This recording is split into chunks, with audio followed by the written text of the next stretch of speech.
Представям ви Елисавета. Тя работи в фитнес център, но няма да я видите много често на щангите, защото, както виждате, е лека като перце.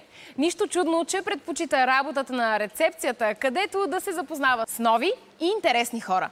Освен това, обича да пише стихове, да танцува и най-вече да щурее. Казва, че за нея животът е истински хубав, когато се забавляваме и го живеем на макс. Но дали ще ни е до забавление, след като направите опит да разпознаете възрастта й? Предстои да разберем. Отбор Искра и Деляна. Ами ние мислим, че между 20 и 30, общо взето. Така или иначе, доста отчаяно разсъждавам в момента, панирана от сумата, която имаме. Гледам да не я гледам, защото това са 2 години и ние сме довиждане. Да, изглежда великолепно, поддържано, красиво момиче. Да, може би около 26 или да, също се опитвам да разсъждавам по-скоро биографично, горе-долу човек, който обича това. Щурее, със сигурност е под 30. Да. 26. Какво е вашето първо предположение? 26. 26 години, първо предположение за Искра и Деляна. Ути и Росен.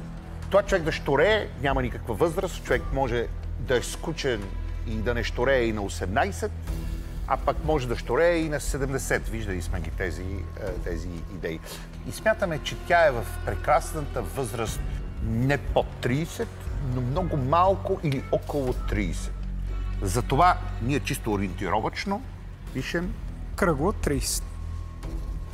30 години, първоначално ваше предположение. Има един останал последен ключ и то е снимка. Готови ли сте за нея? Давай я. Бъди готова. Давам я. Ето я и снимката. Снимка. Елисавета, на колко години сте на тази снимка? На 5. На 5 години. един детайл, който аз, Роска, забелязвам и тя го носи в себе си. Аз в началото мислих, че е някакъв възрастов белег, но тя го има и в тази усмивка. Това са леките турбички под очичките, които ги има и в тази снимка. Добре. Така че едно мое предположение трябва да се промени. А сега ви давам 15 секунди за вашето финално предположение.